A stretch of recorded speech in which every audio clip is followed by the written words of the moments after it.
Good morning, everyone. Thank you for coming to our Lux Life Mastermind. Today, we have a really great program for you guys, especially I have really the 4 top experts in a certain field, from mortgage to legal to titles. So I'm gonna have them come. The first thing we're gonna do is really, before our mastermind started, we gotta start talking about what's going on in the real estate world, what's new, especially with the new mansion tax, as you guys all know. There's a lot of different versions and discussion about it. So I want experts to come in to talk to us and give us their take on it. And then afterwards, after their conversation with us, there's Q&A that you can ask them some questions as well. So we have John Lampkins from Rates, and then we have Mark Onowitz, and we have Tony and Peter from Acres Titles. You guys welcome to all come up.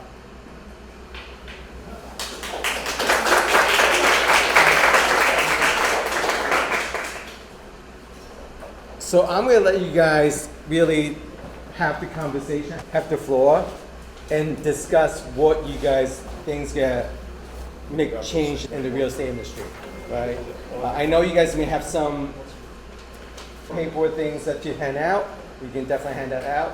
I'll let you guys go ahead and do it, all right? I'll start. Sure. I'll start. So I'm sure you all know, as of July 1st, our great Governor Murphy implemented a new tax called the graduated percentage fee tax on the mansion tax. So it went up quite a bit.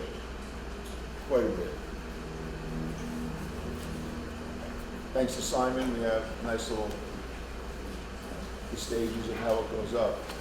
So the key question I've been getting from a title perspective is people are confused about the July 10th date, okay?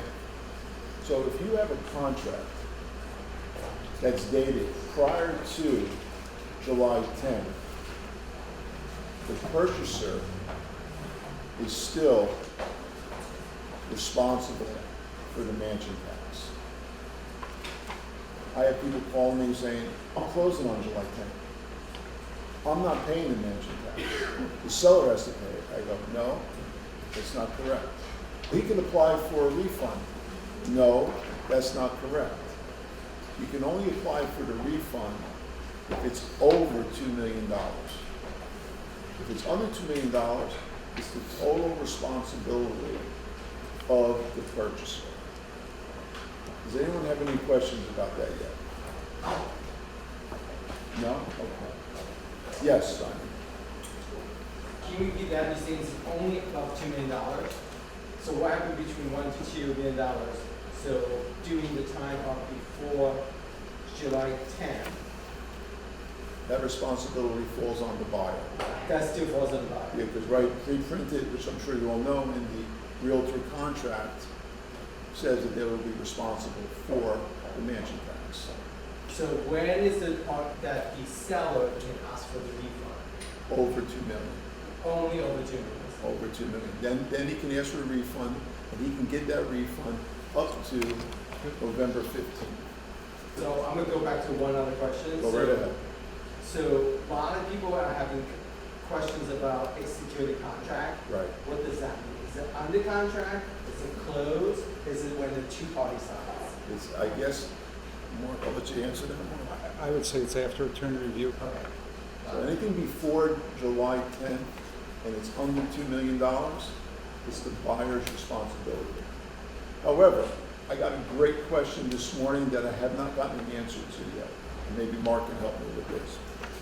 What if you have a contract that's not a realtor's contract and mansion tax is silent?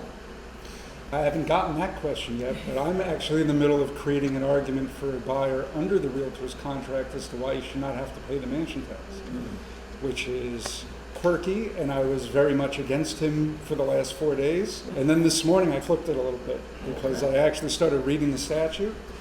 where it doesn't mention anything about contract. It just talks about transfers after July 10th. So then we would fall back on general contract law, which is where I think you're talking about. And general contract law equitably would say if you sign a contract that says you're responsible for the mansion tax, you're still responsible. Except that in their infinite wisdom, the Association of Realtors put this clause in to the contract, which I have here highlighted, and it says, this is the old contract that we're all working with right now.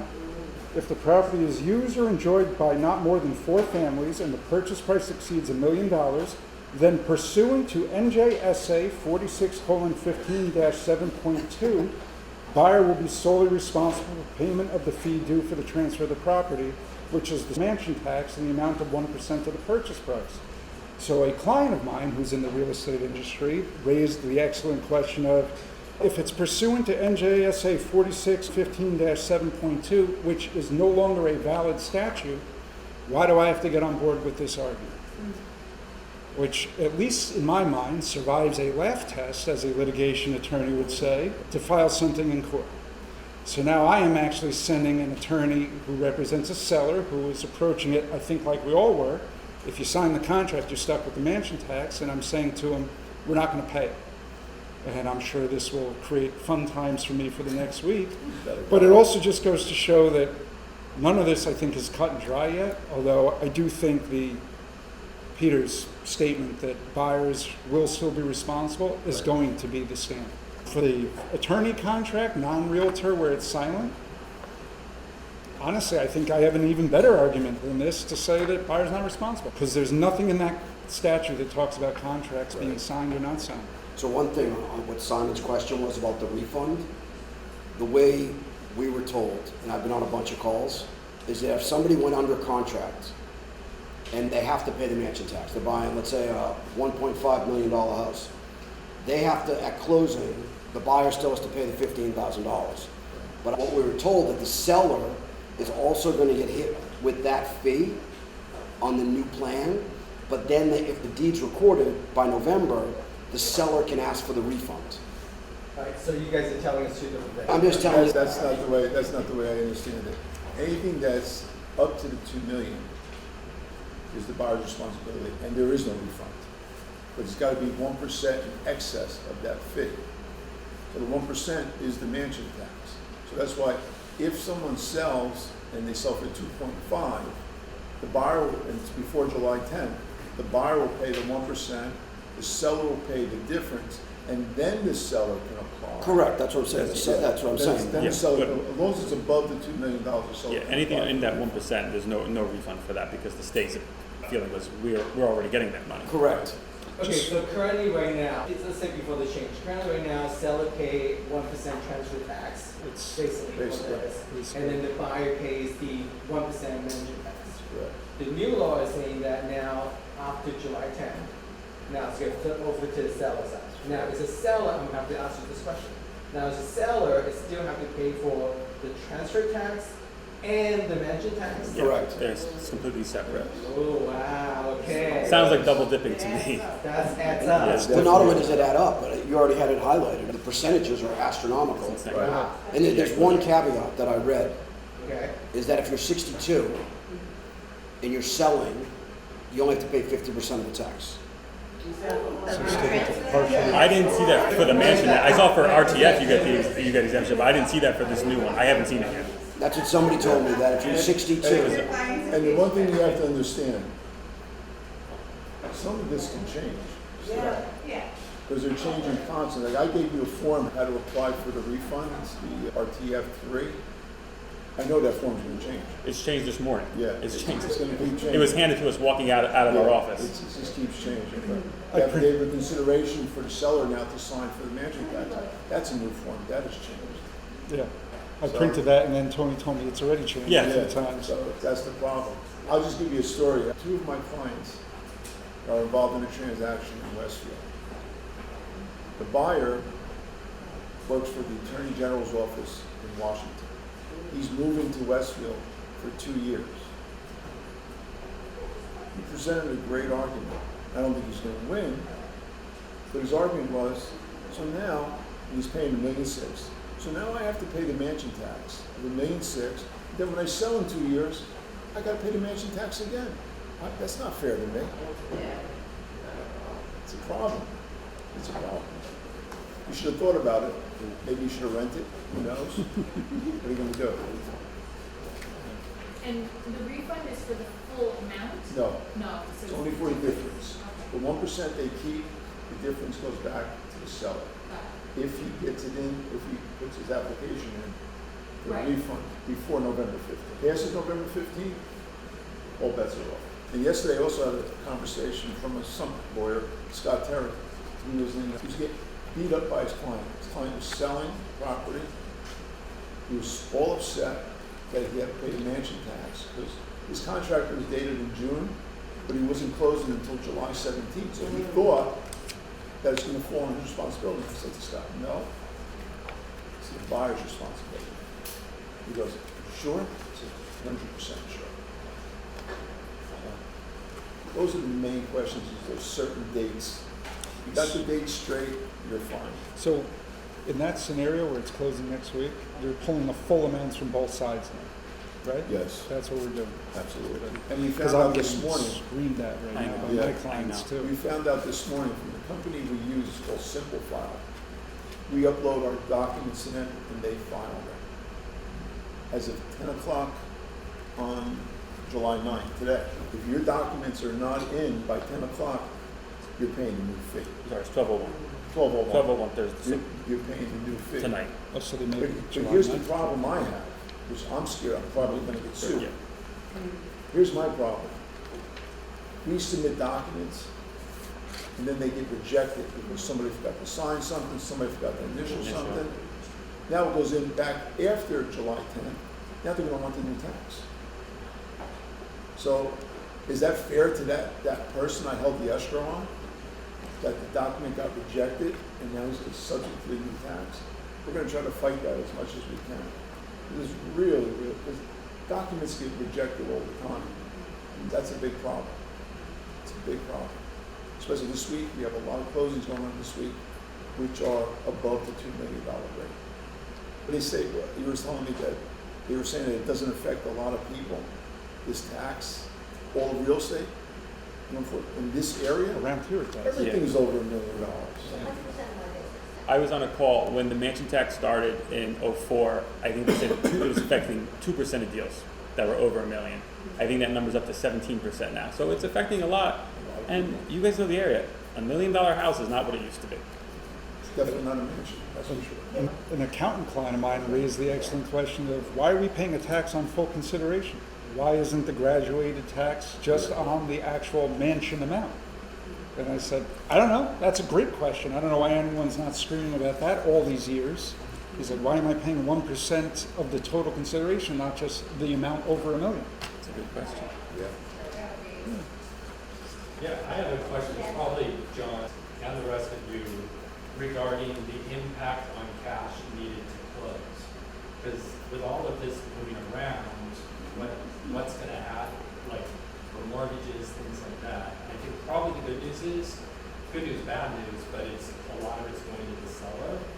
But what's the impact? Are you guys hearing anything about impact? Oh, yeah, so the impact for us is when we send out the initial disclosures, we have to get the sales contract on the front end, just how we had to deal with the buyer agent commission issue.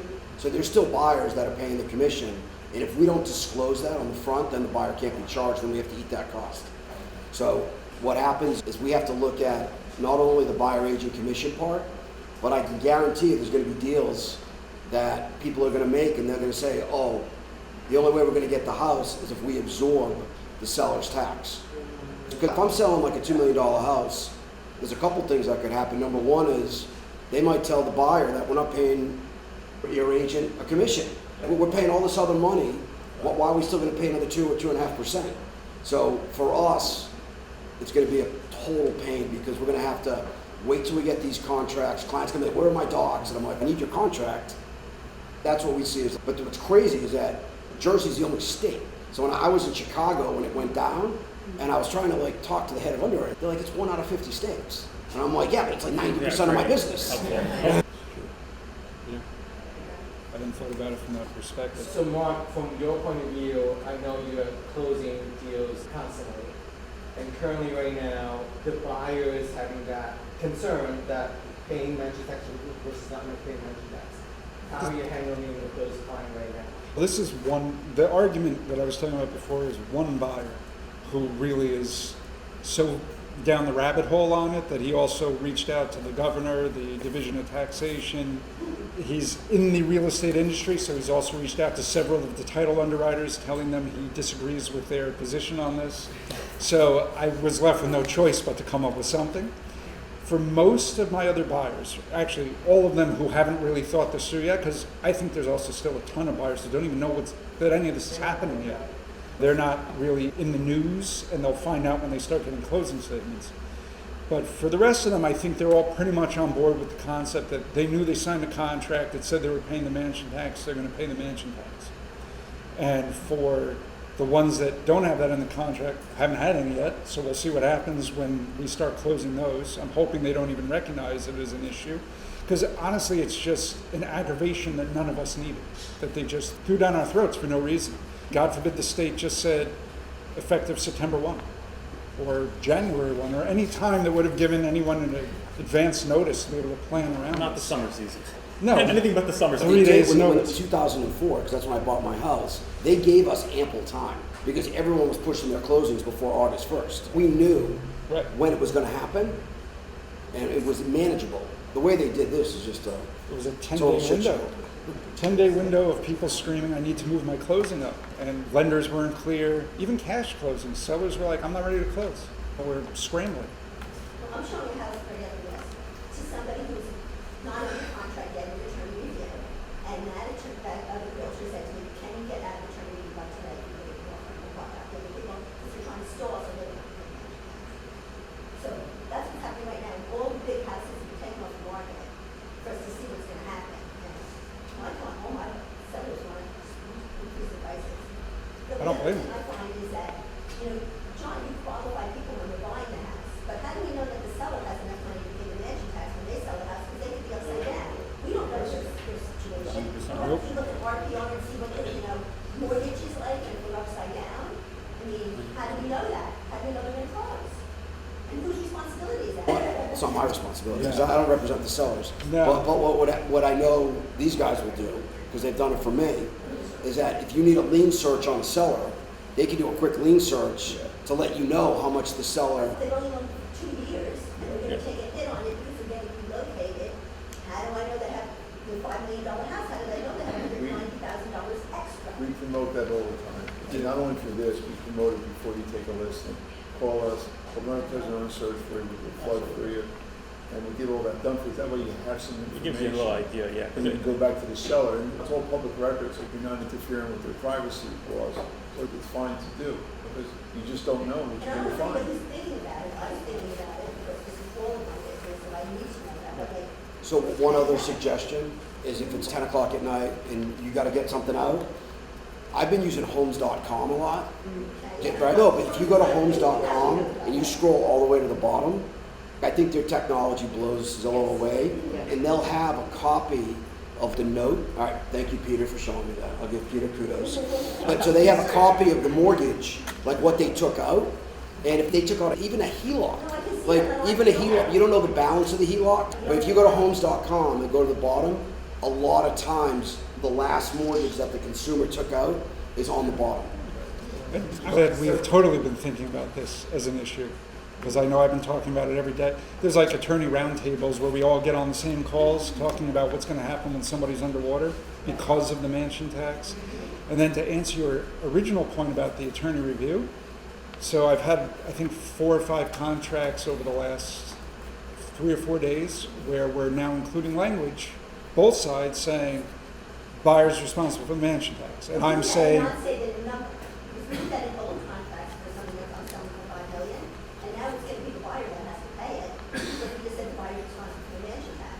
Now it's going to be well, $100,000. none of those have actually gotten out of attorney review yet because we're still fighting over who's going to pay it. So that should be- So I think some of them are going to stall out until after July 10th, and then the sellers are going to say, now we're either going to walk away or you get on board with no mansion tax, or they'll come up with some other negotiation, which, by the way, is really what I'm working on with all these people fighting about it. At some point, they're gonna say, I want the house, so you pay half, I'll pay half, or some other arrangement. And so the builders, like, they paid it on the buy end. Yeah. Now they're gonna pay it on the sell. Yeah. And now they're gonna lose $300,000 on $1 million that they would make. So now, instead of That's a bad spot. Oh, that's a bad spot. I didn't think of that either. I didn't even think of the builder. I was talking to one of our builder clients, and you would have thought the world was ending, because he goes, I don't have big equity positions when I buy these houses, and now I'm gonna get whacked with all these taxes. It's just, I'm gonna have to change my whole model. But you can use it as an expense. At least, you know, the builder can write off an expense. They still have to pay. But still, I'm talking, they sell a $3 million house. It's gonna be like over 100 grand. It's a big number. That's right out of his pocket. And then the transfer, there's a whole bunch of, it's a lot of money, so it changes the business a lot, and just increases prices. And you're just talking about residential. We do a lot of commercial deals. Yes. Oh, that's it, yeah. These guys are gonna be killed on these Yeah, deals. But not all Sure. commercial is under this, right? Some Not all, commercial, no. not all. If it's an apartment complex, it's exempt. It's under Right. 40 years. Yes, exactly. It's straight commercial. God help those poor people. They also, I mean, they did, when, I don't think it's on the agenda, but they did that controlling interest transfer tax increase. You familiar with that? When people are buying out companies now, they have to pay their own tax. And I deal with a lot of investors, and they buy out LLCs as opposed to buying out properties. And this basically just took away their whole purpose for doing that, or at least a large chunk of it. That is, I did read that. So if you have an LLC with more than one person, if now you're selling to one other person, do you have to pay the tax? You have to pay a tax now. You don't have to pay that. You know why a lot of them did it? No, we're doing that like right now. A lot of LLCs did this, like in Hudson County, where there's a lot of tax abatement programs. Yeah. So if you want to buy a property that has a tax abatement on it, you really can't buy that property. You got to buy the LLC. Because if you buy the LLC, if you buy the property, you lose the tax abatement. So that's what they do. Yeah. Terrible transactions, don't they? When Tough you transactions. apply for the refund, is that guaranteed you get that back?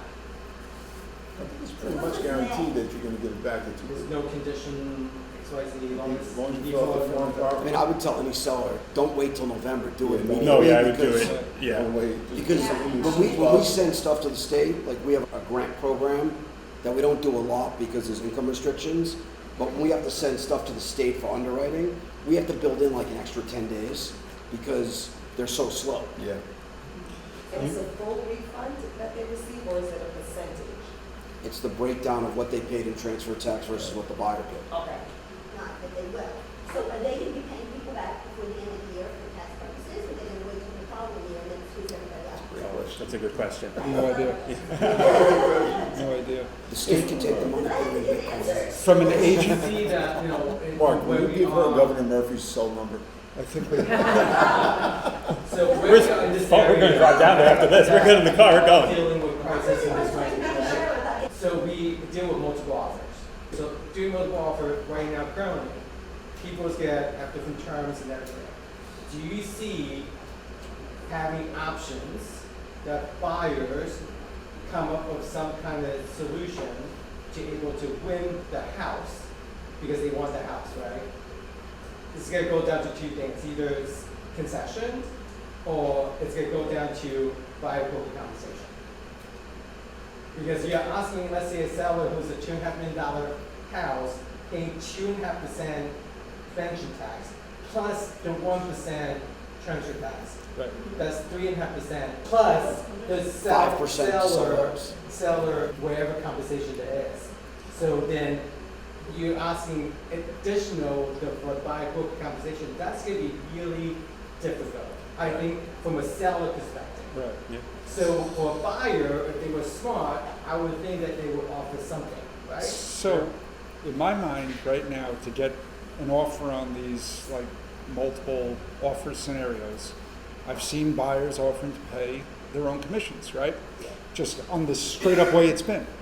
So if you can explain to a buyer that, hey, up until this day you were paying 1% anyway, and you were going to be offering to pay your buyer's commission, if you can get a buyer in the future to just do that same thing and basically keep it status quo from where they are today, that might be a selling point. It really hasn't hurt them from where they would have been a month ago, That's true. but it might look like a big win for the seller. Yeah, conversation is more important now than ever. Yes. Totally. Right, Oh, because without a now doubt. you really need to spell it out, especially anything over $1 million. Yeah. The possibility of, Let me ask you a question, Yeah. Simon, in the group. Do you think you're gonna have a hard time listing properties now? Because of- listing property. You think people are gonna I don't hold- think it's, I think you need to explain to the seller the situation. Right. And I'm gonna say the higher dollar, either they increase the price, or they're gonna say, I'm no longer responsible for paying by book compensation. Or they're gonna say, we do. Do really what was the last depends- thing?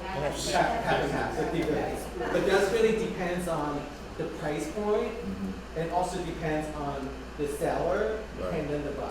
But I really see that it's going more toward, you're asking a seller to pay up to what?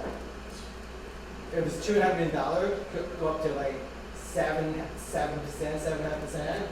So that's a big chunk. Absolutely. That's a lot of money. Absolutely.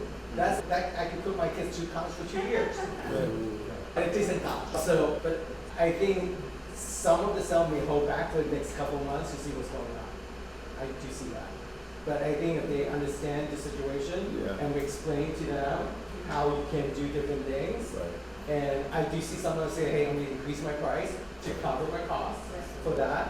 Obviously, because some of them, hey, you still want multiple offer, this is where you need to be, and then you will have to talk about viable compensation. And when that happens, especially with our broker, you leave it open to provide book compensation, but the new language may say, hey, you know what, due to the recent changes with the mansion tax, the seller are saying that the buyer is responsible for the buy book compensation. You know? Again, that's still new to us. As for our broker, we have to work out that language, but I do see all different variations coming up for seller. And the agent need to be smart and able to have those languages to talk to the buyer and seller. Don't you think that sellers will try to stay within the lower brackets though, instead of increasing prices? Because if they increase, their tax increases too. No, not if the house is really worth the 2.95 or No, but say, like, 3.2 or $4 if million. it's close to the range, like the end of the range I get, right? But if you're like a $2.1 million house, you're not gonna try to increase higher, like if that's what you're. Well, no, Which they want, trade they want to down? increase 199? higher because then they can actually You use see that it money go the to other pay way, for it it. listed at 999 to avoid it. As long as you're within the range.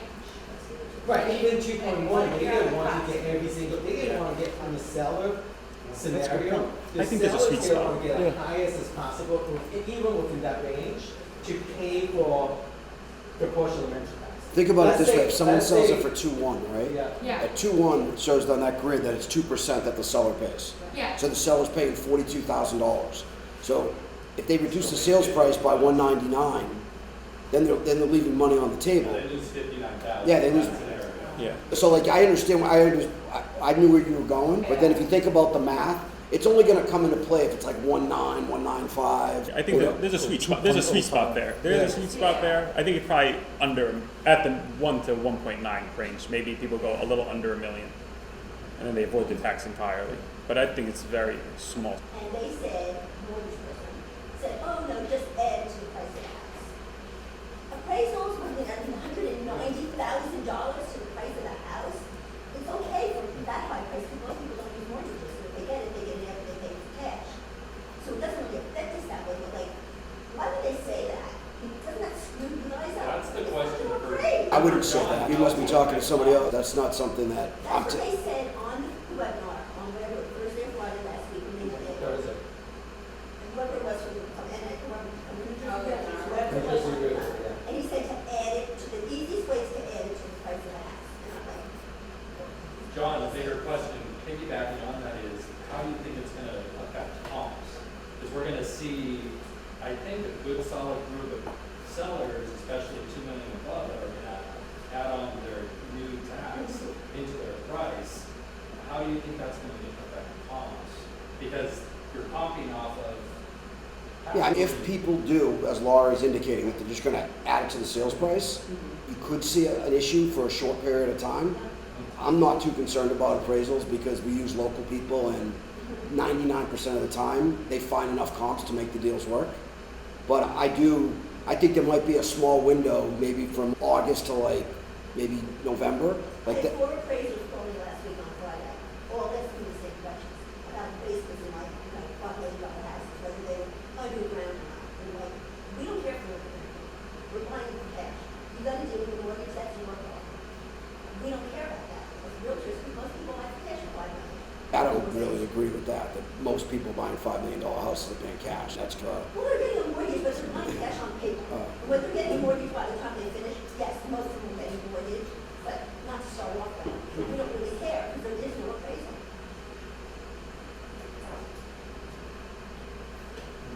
Any other questions? Thoughts on this? What did we miss? Anything? Questions or things that came up from? That Can I would just be- ask, so the deed needs to be recorded by 11/15, right? What's the gap between the closing date and the date that the deed's recorded? Is there like a 1 week or a 2 week You mean time that- you difference? mean or- sta- Really, it depends on the county. Yeah. Okay. We have it submitted one to 2 days, and then it's just how long it takes the county to process So it. it's like a day difference, I it's think not like a week? I think the only time we have rebate, it- the only the time we rebate's have it only is if someone's paying the mansion seller. tax. Like if the buyer's paying the mansion Seller. tax. Okay, Then we can't upload. If somebody goes under those contract in documents. August and they close in September, We have to handle the it. seller's paying it, the buyer's not paying anything. Then unless you'll Oh, it's- yes, yes, no, yes, I'm sorry. These are pre-existing stuff. Yeah, the pre-existing. But yeah. Since we got all of you guys up here, I thought of another question. So, actually, I'm going to ask you two different questions. One is that also there's a new tax, so the big new bill. So tell us about that. Is that helping seller or helping buyer, and what would that affect your real estate? I think it's definitely gonna help the buyers because now I think we're capped at 10,000 and it's going to 40,000. So like with property taxes and other expenses, it goes from 10 to 40, which is a pretty good increase. So I think it's gonna benefit buyers in that regard. Going forward, when is this being affected? When you do your taxes next year, like next January, February. Okay, So it keeps money in your pocket, so you can afford more. okay. What was the cap on that, for a husband and wife? What was 10? It was 10 But- Oh, no, currently. the salary cap. Yes, salary, because I think it Salary just cap. depends on your. Oh, is it salary cap? Yeah. So- It went from 10 to 40, I was like, good. I think this is definitely a cap, I think it's like $500,000 cap, I think it is. But I think it's $500,000, but I don't know if it was gross or net. Yeah, I'm not sure, Good question. I'm not sure. And then they were talking about capital gain tax being moved. Is that happening, do you know? Like, is that, because that could help them I think they did off the something, mansion I don't tax. know what they did. I Have think you they guys did heard do about that? something, I don't remember what the I numbers didn't read, were. I didn't read that part. Yeah, I'm not sure. Right, so I'm hearing that, and that's, yeah. Did they increase the mortgage reduction amount, is this capped that came up? I'm not sure. I'm not sure. I haven't seen that. Yeah, I'm not sure. You guys all put a lot of Quick deals answer. together and talked to a lot of buying sellers. I want to ask you guys, like, to bulletproof your transaction today, for each one of us as a realtor, what do we need to do to help either the agent or help you to making sure that the transaction is really smooth and easy? I think the first thing you do if you have a listing, I would call us, get a present owner search so you know what you're looking at with the house. Because you guys spend a lot of money to take a listing. And I hate to see you spend that money and then the house is underwater, you can't do it. That's the quickest way for the deal to fall apart. And then after that and everything is good, I think the best thing you do is just stay in front of everyone, communicate with everyone, get everybody on the same chain. Because I see a lot of problem with that. This person's not getting back to me, that person's not getting back to me. But I have one agent right now. Every other day, he's emailing everyone saying, here's where we stand on X, Y, Z. And I think it's been very helpful. So communication, I would say, is the biggest. Usually the best part. proactive, especially with the search, and you know exactly what you're dealing with before you have to bring these people to Mark and John, at least they know what's going on. Because there's a lot of surprises out there, a lot of surprises once we do searches. Flood search too. Yeah, Flood searches. I get those maybe they'll within send the out- hour, usually. Absolutely. Yeah, I can add some stuff to this. Yeah. So from my perspective, if I'm putting the ways in which a contract falls apart into a box, there's really the two big ones. One is mortgage, which it is what it is. Either they get the mortgage or they don't, and that's out of my control. The other one is inspections, and that's where my big nightmare usually is on these transactions. So in that regard, when you're talking about bulletproofing, obviously the easiest bulletproof, which we have had a lot more of the last few years, is for somebody to waive their inspections entirely. Since that's not that common, the other way has to be either during contract or during attorney review. I get a lot of language that I think is designed to be limiting, the buyer limiting their inspection rights.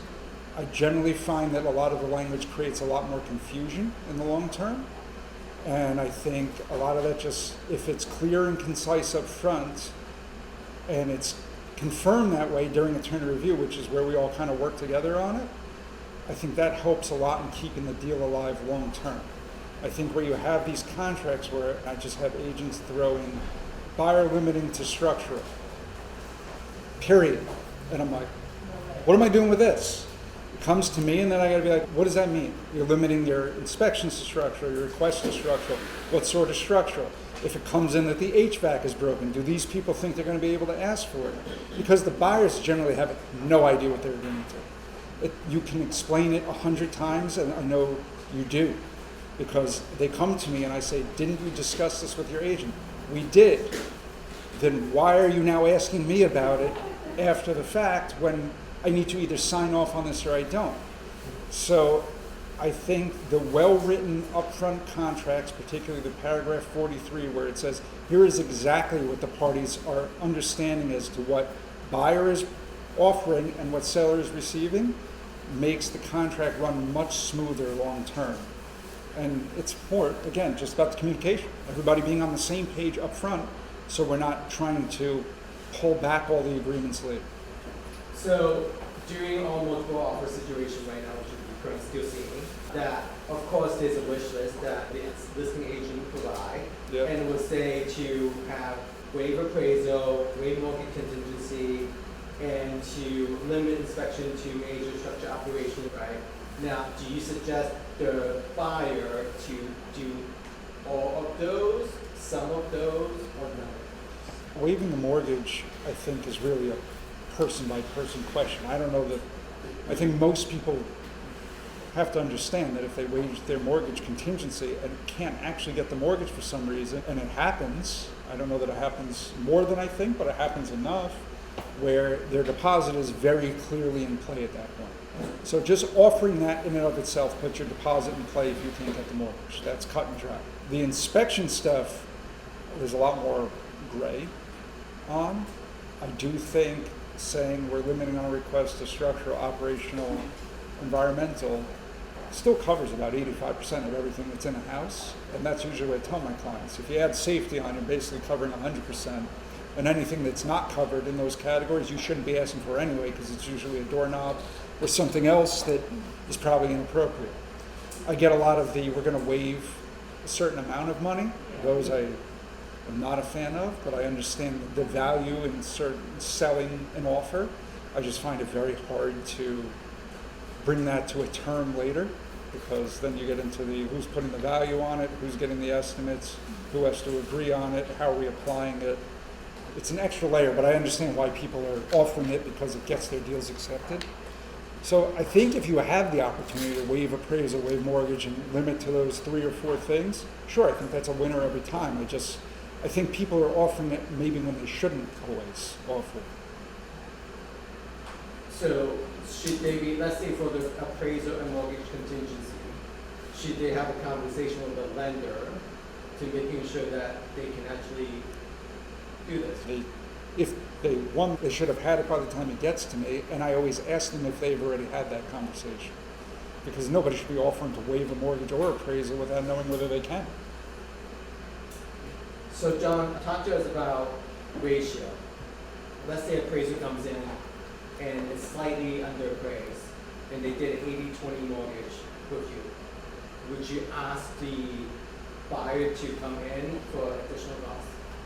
It's going to be dependent on the price point and how much they're borrowing, because there's different rules for different types of loans. If they're getting a conforming loan, like anything like under 806, and the client does not want to come up with any additional funds, is that we could always add PMI to the loan, might be like $50-$60 a month.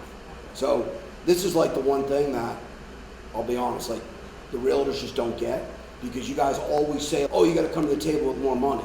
And that's, no, but I'd say 90% of the realtors, I have the same conversation. So we look at every situation, there's a lot of different ways that we can get creative, so the client doesn't necessarily need to come to the closing with extra cash out of their pocket.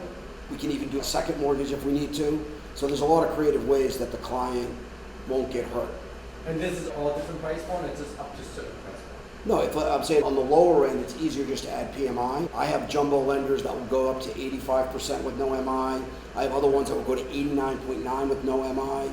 So I have lots of different options. We have 50 different financial institutions that we work with.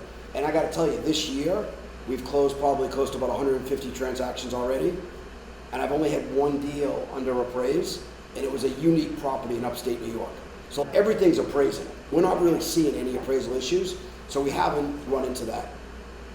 The issue that we're running into now is with the buyer agency commissions, and where you were talking about communication, like the biggest thing that screws us up at the end is if the buyers and sellers and the attorneys negotiate an addendum to give a credit, and then the day of the closing, we find out, oh, there's a $15,000 credit. We're like, where's the addendum?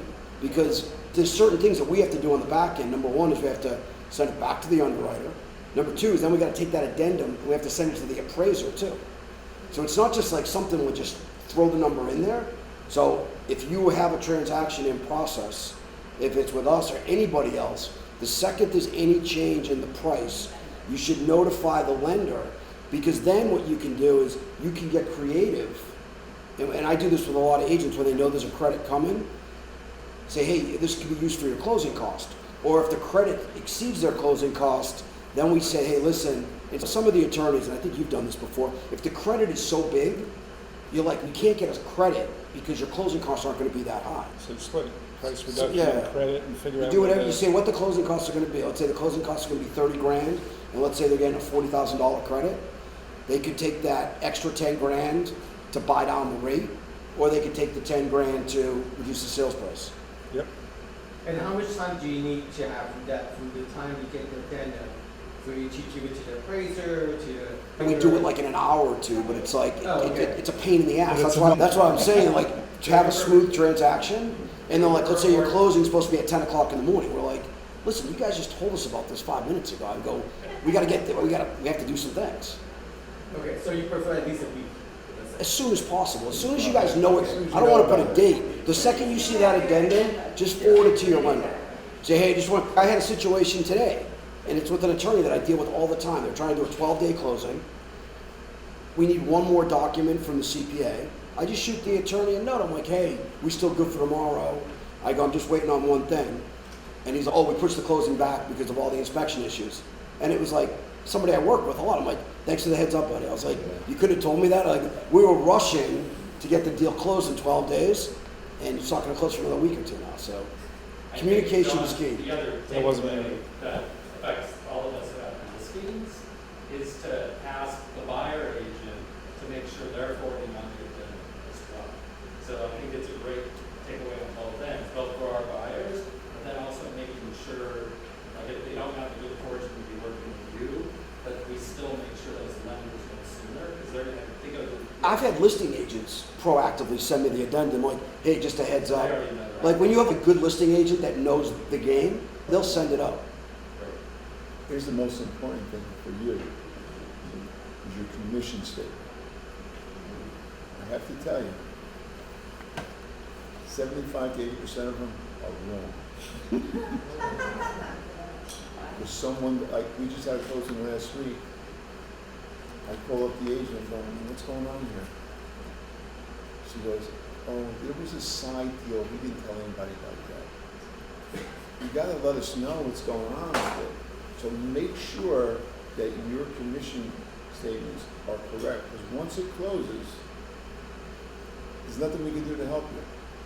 So please, this is our biggest thing, is make sure the commission statement is correct, and make sure your buyer's agreement with that commission is submitted to the title company or to the buyer's attorney. Make sure they give it to us so that we have something, because we just can't rely on the contract or the listing agreement, because things are constantly changing.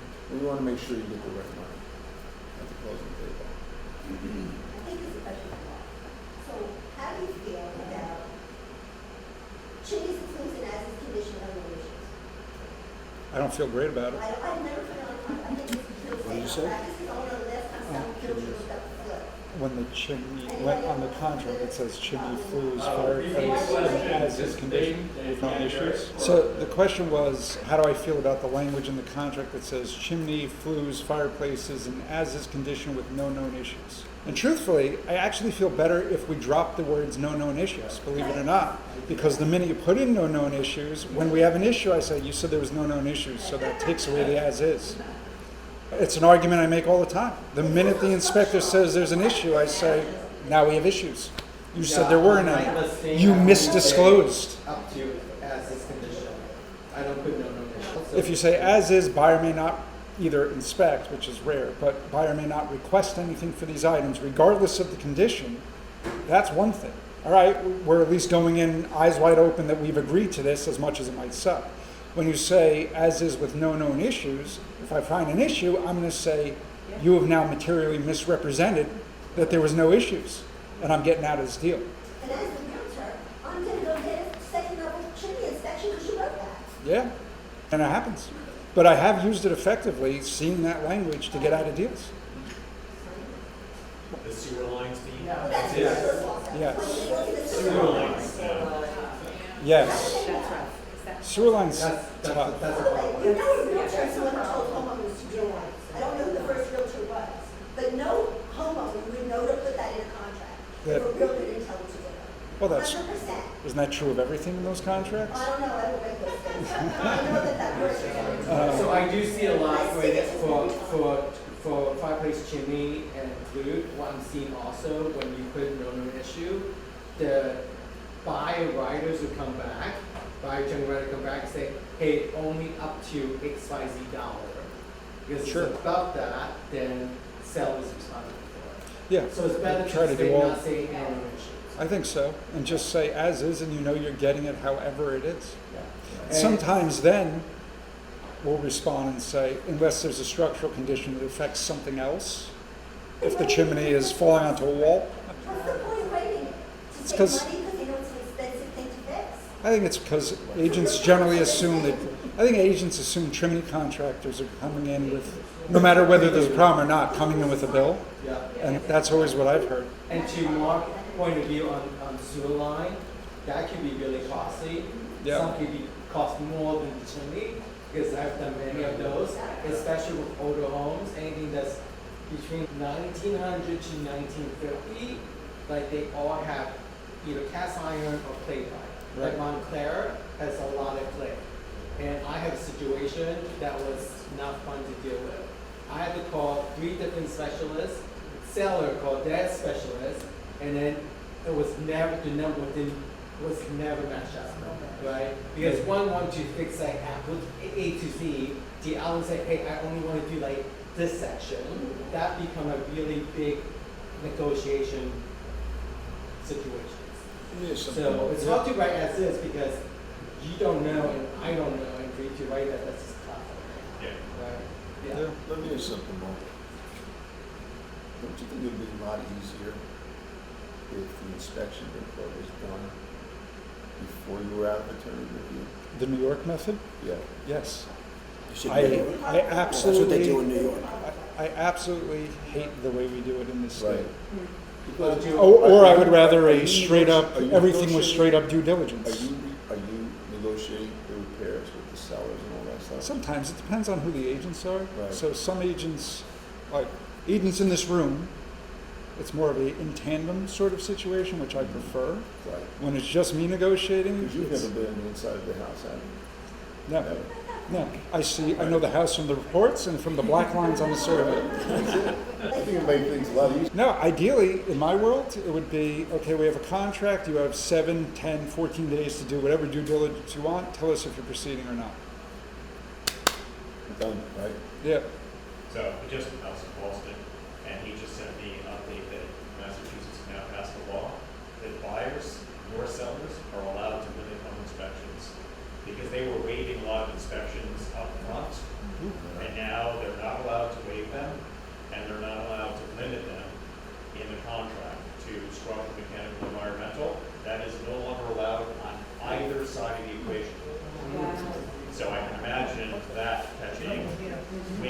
other places, because I think these buyers are gonna feel that they got screwed because they had no knowledge historically of a house and its imperfections.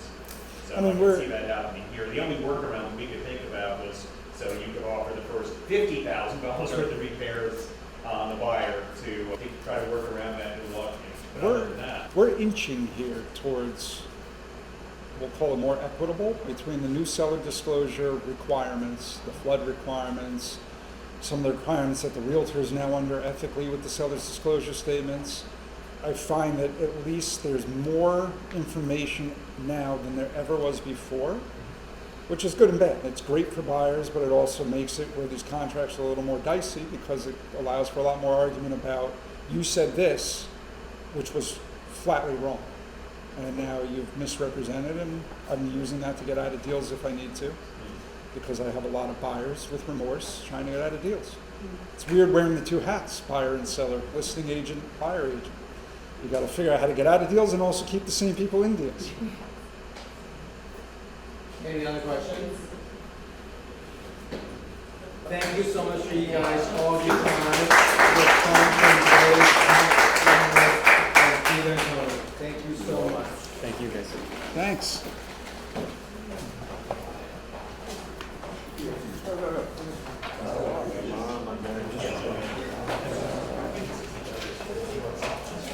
Did you want us to do a